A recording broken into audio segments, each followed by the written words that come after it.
सागर जी महाराज की, नवाचार्य श्री समय सागर जी महाराज की, वैराग्यमती माता जी की, पूज्य आरिका संघ की। हे माता जी, मेरी आपके चरणों में एक जिज्ञासा है कि जैसे आप तो साधु बनकर अपना कल्याण कर लेते हैं, परंतु हम श्रावकगण किस प्रकार अपना कल्याण करें और किस प्रकार अपना धर्म अर्जन बढ़ाएं कि हमारा भी आपके पद पर आना सार्थक हो जाए। वंदनामी माता जी। इनकी जिज्ञासा के सबसे पहले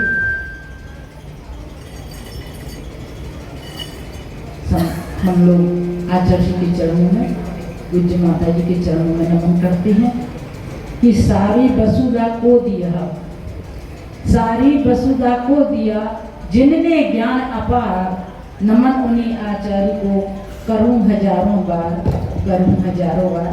ऐसे गुरुदेव के चरणों में हमारी और आप सबकी बारंबार नमोस्तु नमोस्तु नमोस्तु। पूज्य माता जी जो 4 माह आपके यहाँ बीजारोपण करके गई थी और उस बीजारोपण ने आज कितना बड़ा पौधा हुआ है। ऐसी पूज्य माता जी के चरणों में भी हम बारंबार बदनामी करते हैं 2 शब्दों के माध्यम से। जिन्होंने लगाया है हमें वैराग्य का चंदन, जिन्होंने लगाया है हमें वैराग्य का चंदन, ऐसी माँ श्री के चरणों में सत सत वंदन, सत सत वंदन, सत सत वंदन। अभी आपके सामने मैना सुंदरी और श्रीपाल जी जो सामने खड़े थे, उन्होंने भगवान के सामने अपना प्रश्न रखा कि हे भगवान, आप तो मोक्ष चले गए, हम लोग आपके पथ पर कैसे चलें। इन्होंने हमसे कहा कि माता जी आप भी उस पथ पर चलने लगी, पर हम श्रावक हैं, हम अपना उद्धार कैसे करें। तो इसके लिए आचार्यों ने 2 मार्ग बताए हैं। एक मार्ग है साधना का और एक मार्ग है आराधना का। साधना का मार्ग साधु का मार्ग है और आराधना का मार्ग श्रावक का मार्ग है। साधना का मार्ग जो है, साधु का जो मार्ग है वह सुपर फास्ट है और श्रावक का जो मार्ग है वह पैसेंजर है। साक्षात जो मार्ग है, सुपर मार्ग है, वह साक्षात मोक्ष का कारण है और जो पैसेंजर का मार्ग है वह परंपरा से घूम फिर के मोक्ष का मार्ग है। ये दोनों मार्ग आचार्यों ने हमें बताए हैं कि ये 2 मार्ग हैं। इनमें से अगर आप साधु नहीं बन पाए तो कम से कम सच्चे श्रावक तो बन जाए।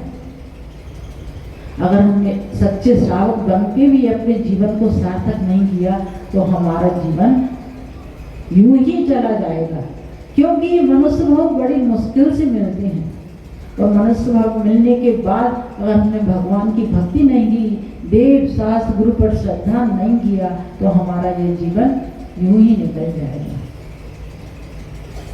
एक बार की बात है कि आचार्य विहार कर रहे थे और एक जगह रुके। वहां एक दौड़ता हुआ एक व्यक्ति आया और वो कहता है कि आचार्य मुझे बहुत जल्दी है, मेरी ट्रेन निकल जाएगी, इसलिए मैं आपसे एक बात पूछता हूँ। वह क्या? तो कहता है कि मुझे बस इतना बता दो कि धर्म की परिभाषा क्या है।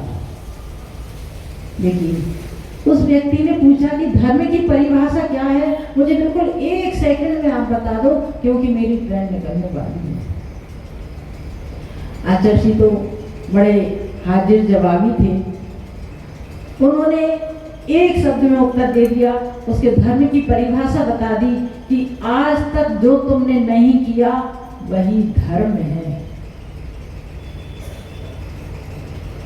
आज तक जो तुमने नहीं किया वह धर्म है। और दूसरी परिभाषा और बता दूं मैं कि जो हमें अच्छा नहीं लगता वह धर्म है। हमें अच्छा क्या नहीं लगता? और क्या अच्छा लगता है? टीवी देखना अच्छा लगता है, सोना अच्छा लगता है, घर की शादी ब्याह में जाना अच्छा लगता है, दुकान चलाना अच्छा लगता है, व्यापार करना अच्छा लगता है। ये सब क्या लगता है हमें? अच्छा लगता है। और अगर कह दो कि भाई आज पूरे दिन मंदिर में कार्यक्रम है या 4 घंटे का कार्यक्रम है या सुबह 6 बजे से 12 बजे का कार्यक्रम है, तो आप क्या कहते हैं कि हाँ कार्यक्रम 12 बजे तक चलना है, उपस्थिति दे आएंगे 10-5 मिनट के लिए, आधी घंटा के लिए, 1 घंटा के लिए मंदिर चले जाएंगे, अपनी उपस्थिति दर्ज हो जाएगी। तो क्या हमें धर्म अच्छा लगा कि गृहस्थी अच्छी लगी? गृहस्थी अच्छी लगी। इसलिए आचार्य जी ने कहा कि जो हमने आज तक नहीं किया वो धर्म है, और जो हमें अच्छा नहीं लगता वह धर्म है। ऐसे ही इन्होंने पूछा कि हमें क्या करना चाहिए, तो सबसे पहले तो हमें साधु का मार्ग अपनाना चाहिए। अगर साधु का मार्ग कठिन लगता है, कहते हैं कि साधु का मार्ग बहुत कठिन है, उपसर्ग आदि रहते हैं, बहुत कठिनाई से अपने जीवन यापन करते हैं साधु। नहीं, साधु से ज्यादा कठिनाई और उपसर्ग परिचय साधकों के पास रहते हैं। साधु अगर उपास करते हैं तो क्या करते हैं? क्या करते हैं? शांति से बैठते हैं, स्वाध्याय करते हैं, ध्यान करते हैं, और अपने जो बंधे हुए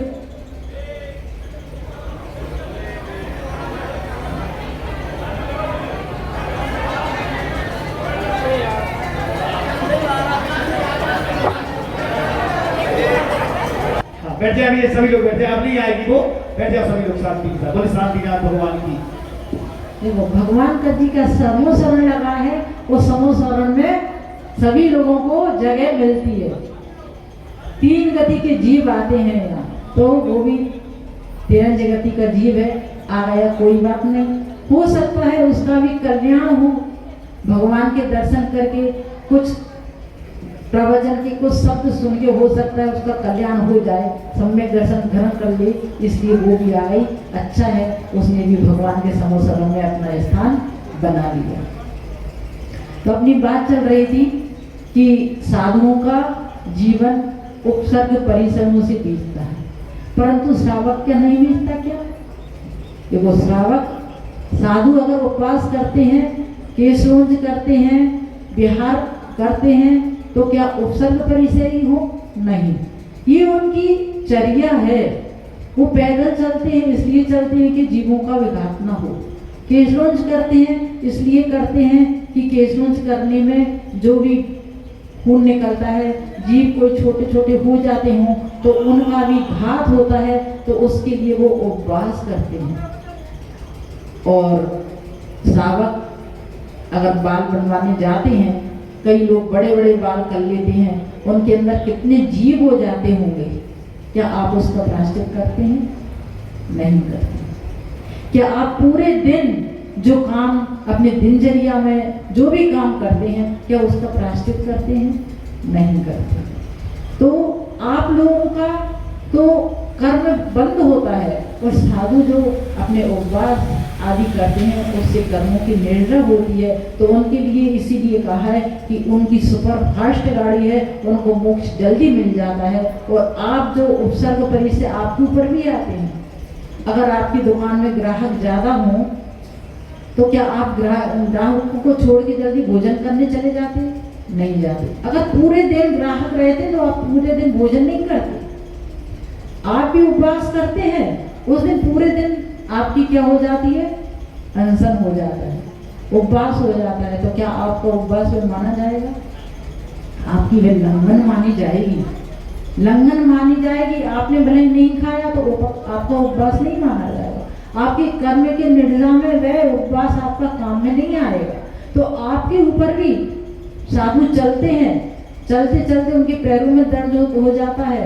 आप दुकान में खड़े खड़े अगर आपको ग्राहक की लाइन लगी रहती है तो आप 8-8, 10-10 घंटे लगातार खड़े रहते हैं, क्या आपके पैरों में दर्द नहीं होगा? होता होगा। जब ज्यादा ग्राहकी हो गई या कुछ टेंशन हो गया तो आपके सिर में दर्द नहीं होता? क्या होता है। तो ये सब क्या आपके कर्मों की निर्जरा में कारण बनेगा? नहीं बनेगा। परंतु साधु अगर उपवास कर लें, उनके पैरों में दर्द हो गया, केस नोच कर ले, कुछ हो गया, तो आप कहते हैं बड़ा कठिन मार्ग है। कठिन नहीं, मानो तो कठिन है और नहीं मानो तो वो सरल मार्ग है। अपना एक बार साधु श्रावक के यहाँ जाता है, भोजन करके एक बार का आहार करके 24 घंटा भगवान की भक्ति और स्वाध्याय ध्यान में निकाल के अपने कर्मों की निर्जरा करता है। परंतु श्रावक अगर एक बार किसी के यहाँ निमंत्रण भी हो जाए तो उसके यहाँ जाता है, भोजन करता है और उसकी बुराई भी करता है। उसने ऐसा नहीं बनाया, वैसा नहीं बनाया, ऐसा बुलाया हमें, हमारा मान नहीं किया, हमारा सम्मान नहीं किया, आदि आदि बहुत सारी बुराइयां करके और कर्मों को बांध देता है। तो वह व्यक्ति, एक व्यक्ति ऐसे ही एक कबीरदास जी के पास आया और उसने कहा कि कबीरदास जी, मुझे एक बात बताओ कि साधु मार्ग अच्छा है कि गृहस्थ मार्ग अच्छा है? कबीरदास जी उसकी बात को समझ गए कि ये क्या कहना चाहता है, और वो अपने साथ उस व्यक्ति को एक जुलाहे के घर में ले गए। जुलाहा जानते हो कौन? जो कपड़े बनाते हैं या रंगते हैं, उनके घर में ले गए और वहां जाके देखा कि जुलाहा अपना काम कर रहा है, बड़ी मस्ती के साथ भजन गा रहा है और बड़ी मस्ती से अपना काम कर रहा है। कबीरदास और वह व्यक्ति दोनों उसको देख रहे हैं। देखते देखते क्या होता है कि वह भजन गाते गाते अपनी पत्नी को आवाज देता है। दोपहर के 12 बजे हैं और अपनी पत्नी से कहता है, ओ पप्पू की माँ, जरा दीपक तो लेके आओ। जैसे ही उस पप्पू की माँ ने सुना कि पतिदेव दीपक मंगा रहे हैं, उसे तुरंत कहा, हाँ आती हूँ, जल्दी लेके आती हूँ। और वह उसने दीपक जलाया और दीपक उसके पास में रखे हैं। उसने ये नहीं कहा कि इतने दोपहर में 12 बजे और दीपक की क्या आवश्यकता है, तर्क वितर्क नहीं किया, दीपक जलाया और रख के आ गई। आजकल की अगर महिला होती तो कहती कि अरे दिन के 12 बज रहे हैं, दीपक की क्या आवश्यकता है। और देखते ही देखते क्या होता, दोनों में झड़ा मतलब तू मैं भी हो जाता। एक जगह पढ़ा था कि घड़ी और पत्नी में क्या अंतर है, घड़ी और पत्नी में क्या अंतर है। तो उसने उत्तर दिया, घड़ी बंद हो जाती है, घड़ी बिगड़ जाती है तो बंद हो जाती है, बोलना बंद कर देती है। घड़ी बिगड़ जाती है तो बोलना बंद कर देती है, और पत्नी बिगड़ जाती है तो बोलना शुरू कर देती है। तो वो उसमें बोलना शुरू करने वाली पत्नी नहीं थी, वह सज्जन पत्नी थी, समर्पित पत्नी थी। तो उसने जैसे ही उसने कहा तो दीपक लाके रख दिया। फिर वे वहां से चले दोनों, कबीर और वे व्यक्ति दोनों गए और दोनों जाके कहाँ जाते हैं, एक पहाड़ी के नीचे जाते हैं। और कबीरदास जी ने आवाज लगाई, क्यों किसको लगाई, तो इस पहाड़ी पर एक संत जी रहते थे और अपनी पर्ण कुटी, छोटी सी कुटिया घास की बनाते रहते थे और वहां बैठे। तो कबीर जी ने आवाज लगाई, संत जी कहाँ हो, नीचे आओ। संत जी ने कबीर जी की बात सुनी और वो नीचे उतर के आ गए। पहाड़ी से नीचे उतरे, कम से कम 5 मिनट तो लगे होंगे, छोटी सी पहाड़ी थी। नीचे आए, कबीर जी ने उनसे कहा, आपकी उम्र कितनी है। तो संत जी बोले, करीब 90 साल। कबीर जी चुप और वो संत जी भी चुप। उन्होंने अपना रास्ता लिया और सीधे अपने ऊपर पहाड़ी पर चढ़ के अपनी पर्ण कुटी में पहुंचे ही हैं कि कबीर जी ने पुनः आवाज लगाई, बाबा जी कहाँ हो, नीचे आओ, मुझे आपसे काम है। संत जी पुनः नीचे आए धीरे धीरे धीरे धीरे, उम्र कितनी थी? 90 साल की थी। धीरे धीरे नीचे आए और आकर पुनः पूछा, क्या बात है, क्या कहना है?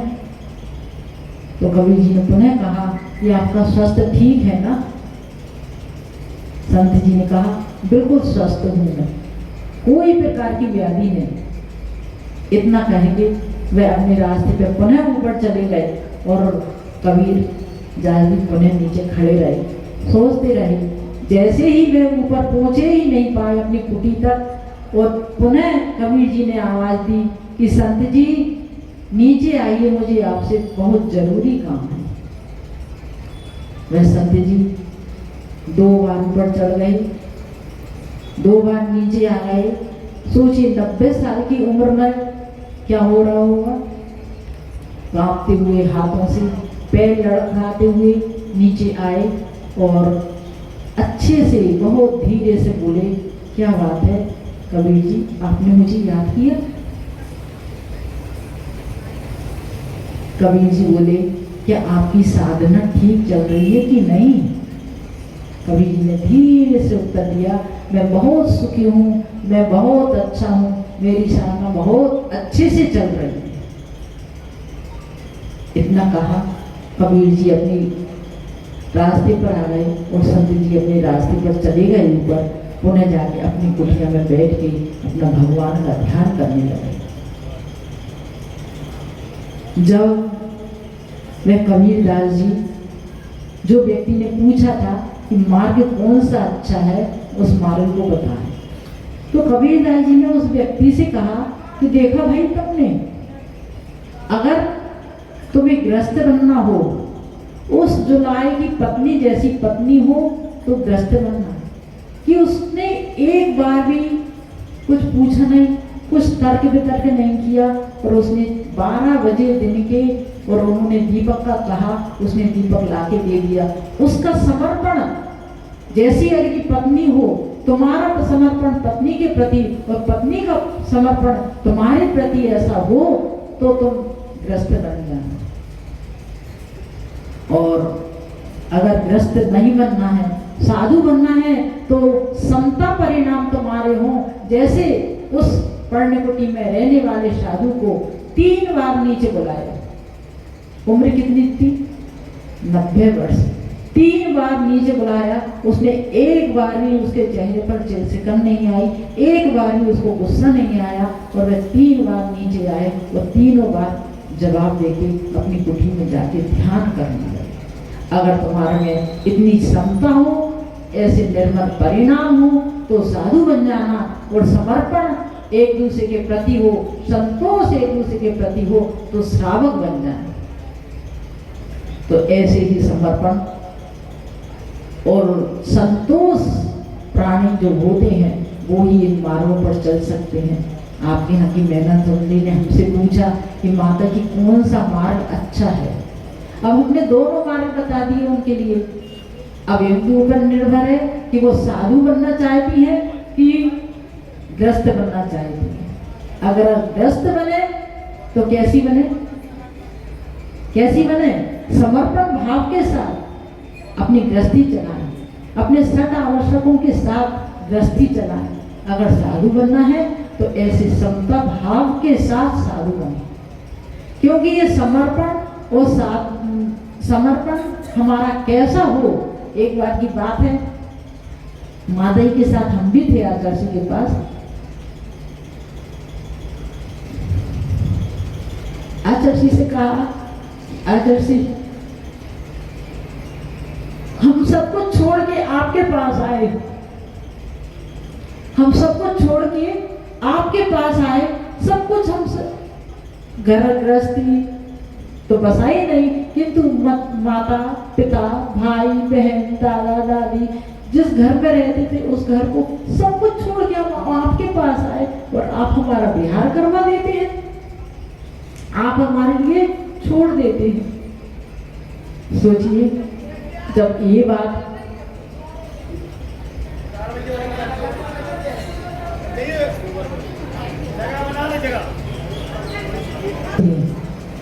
अपन आचार्य की बात कर रहे थे आचार्य जी से कहा कि आचार्य जी हम सब कुछ छोड़ के आपके पास आए, आपके लिए हमने सब कुछ समर्पण कर दिया, परंतु अब आप ही हमारे लिए विहार करा देते हैं, आप हमारे लिए छोड़ देते हैं, अब हम क्या करें।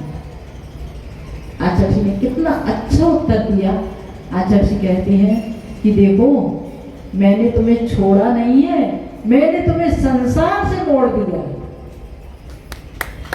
आचार्य जी ने हमारे लिए छोड़ा नहीं, हमें इस संसार से मोड़ दिया है, और उनका मोड़ना हमारे इस संसार को छोड़ना है। वो संसार को छोड़ेंगे नहीं तब तक हमारे लिए मोक्ष का रास्ता नहीं मिलेगा। हमारे आचार्य जी ऐसे थे, उनकी भक्ति, उनकी पूजा, उनका विधान, ये सब हमारे लिए क्या है, पुण्य में, पुण्य को बढ़ाने वाला है। जब तक हम अपना पुण्य नहीं बढ़ाएंगे तब तक हमारा ये जीवन सार्थक नहीं होगा। ये पुण्य को बढ़ाने के लिए हमारे पास अभी प्रेजेंट में केवल 5 या 6 दिन, 6 दिन हो रहे हैं। 6 दिन कैसे हैं, अपन देखें कि 5 दिन की, अभी हमने देखा कि 5 दिन की आरती की बोली आ चुकी है।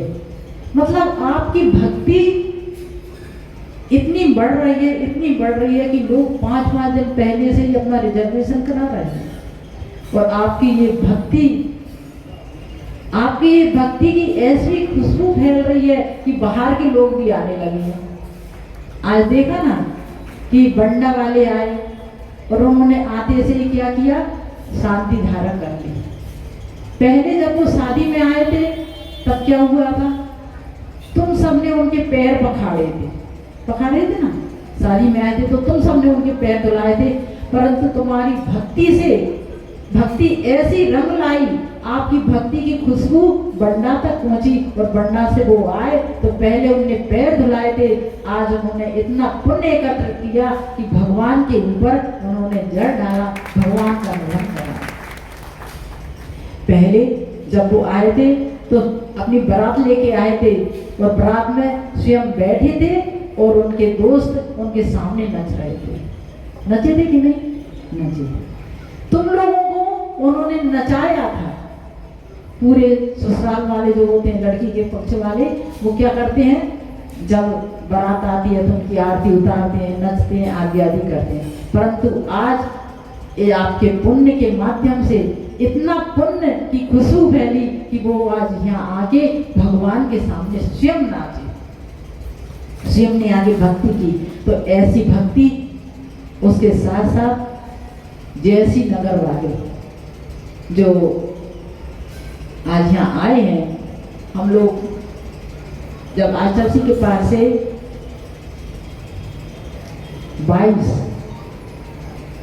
22 संघ में निकले तो आचार्य जी ने कहा कि अपने छोटे छोटे संघ बनाओ, जिससे हर गांव के लोगों को लाभ मिले और अपनी चर्या भी अच्छी बन जाए।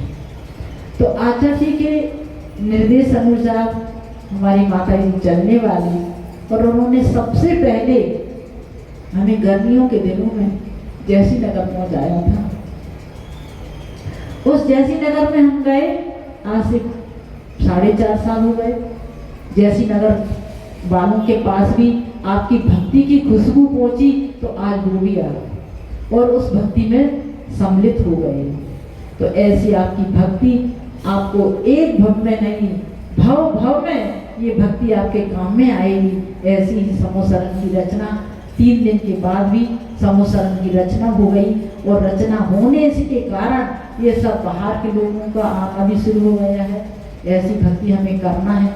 कल एक भाभी आई थी, वो कह रही थी, माता जी हम लोगों को भक्ति करने नहीं मिलती, उन लोगों को भक्ति करवाना है भैया तो थोड़ा आप शांति धारा जल्दी करें और अपनी पूजन वगैरह करके उनको एक भक्ति, महिलाओं को जो इंद्राणी बनी हुई हैं उनको एक भक्ति अवश्य कराएं, क्योंकि ये भक्ति ऐसी है कि 2 मिनट में एक छोटा सा संस्मरण सुना दें कि आचार्य जी बिहार कर रहे थे। एक दादी थी, अब दादी पीछे रह गई। और आचार्य का संग तो बहुत जल्दी चलता है, आचार्य बहुत जल्दी चलते हैं। और उनके चारों तरफ भाई लोग थे और वो व्यवस्था बना रहे थे, तो आचार्य जल्दी जल्दी जल्दी जल्दी आगे चले जा रहे थे। एक दादी पीछे से दौड़ लगाती, हमें आचार्य के दर्शन करने। अरे भैया रुक तो जाओ, तना रोक तो लियो, हमें आचार्य के दर्शन करा दो, हमें दर्शन करने हैं। वो दादी दौड़ लगा लगा के अपने हिसाब से जल्दी जल्दी जा रहे थे। आचार्य बहुत गांव के आगे पहुंच गए थे, फिर भी इतने बुढ़ापे में भी वो दौड़ लगाती हुई चली जा रही थी, सबको अलग अलग करते जा रही थी। उसमें किनारे किनारे से निकलती आचार्य के पास जा रही थी। इतने में क्या होता है कि वो आचार्य के पास पहुंचने ही वाली थी कि थोड़ी साइड में उनकी जल्दी और जल्दी जाके हम आचार्य के पास पहुंच जाए, थोड़ी ज्यादा साइड में ही हो गई तो उनकी साड़ी, वहां कांटे लगे हुए थे, वृक्ष लगे हुए थे और उसमें साड़ी फंस गई। साड़ी फंसी और वो गिर गई।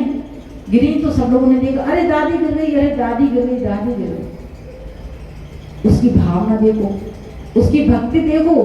जैसे ही वो गिरी तो सब लोगों ने देखा, अरे दादी गिर गई, दादी उठाओ उठाओ उठाओ। सब लोग चिल्लाने लगे और सब लोग एकदम खड़े हो गए। जैसे ही सब खड़े हुए तो आचार्य के कानों में भी बात पहुंची कि दादी गिर गई, कोई दादी गिर गई। तो आचार्य भी एकदम खड़े होकर देखने लगे। आचार्य के अंदर तो वैसे ही आचार्य का हृदय कैसा था, नवनीत के समान था। बचपन में उन्हें नवनीत खाया था, इसलिए उनका हृदय भी, उनका मन भी नवनीत के समान था। जैसे ही सुना कि दादी गिर गई तो आचार्य भी पीछे मुड़ के देखने लगे और आचार्य भी 1 मिनट के लिए खड़े हो गए। दादी की साड़ी तो फट गई, पर दादी जैसे ही उठी तो उन्होंने जल्दी देखा कि आचार्य कितने आगे निकल गए। और जैसे ही देखा कि अरे आचार्य तो हमारी तरफ मुंह करके खड़े हैं, उसने जल्दी साड़ी तो खींची अपनी और जल्दी 2 कदम और जाके आचार्य को नमोस्तु किया। और आचार्य ने उसको दोनों हाथों से आशीर्वाद दिया और दूर से ही कहा, क्यों लगी तो नहीं?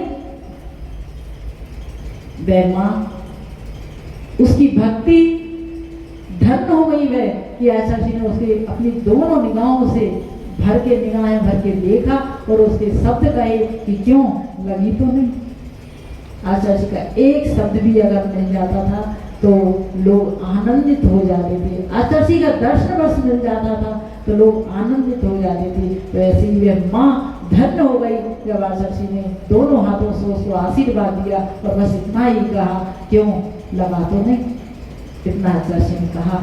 आचार्य आगे बढ़ गए और वह माँ हाथ जोड़ते हुए बैठी रही। जब तक आचार्य जनता दिखती रही तब तक वह अपने आंखों से आंसू निकालती रही और हाथ जोड़ के बैठी रही कि हे आचार्य परमेष्ठी, आप धन्य हैं, आपका दर्शन करके मैं कृतकृत हो गई हूँ, आपके वचन सुन के मैं कृतकृत हो गई हूँ। अब जाने मेरा जब भी मरण हो जाए, मुझे आपके शब्द और आपका दर्शन हमेशा अंत समय तक ऐसा ही याद बना रहे। ऐसा करके उसने भी भक्ति, आचार्य की भक्ति करके अपने जीवन को सफल कर दिया।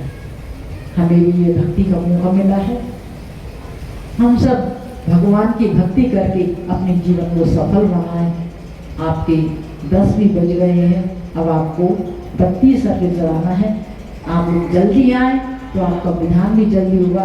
कल जब हम आहार करके आ रहे थे तब यहाँ से विधान आपका 12 बजे पूर्ण हुआ था। अगर आप जल्दी करें तो एक आध थोड़े बहुत हम भी चला लेंगे आपके साथ में। पर बात इतनी है कि अगर 10 बजे तक प्रवचन हो, 9:30 पे माइक मिला, 10 तक प्रवचन, फिर इसके बाद अगर भक्ति भगवान की करें विधान के माध्यम से, और फिर आपके चौके भी थोड़े से पास हैं तो उसमें भी टाइम लग जाता है। इसलिए अगर जल्दी भक्ति करें तो थोड़े बहुत अर्घ करके हम भी विधान में शामिल हो सकते हैं। ऐसी भावना के साथ बोलो 1080 पार्श्वनाथ भगवान।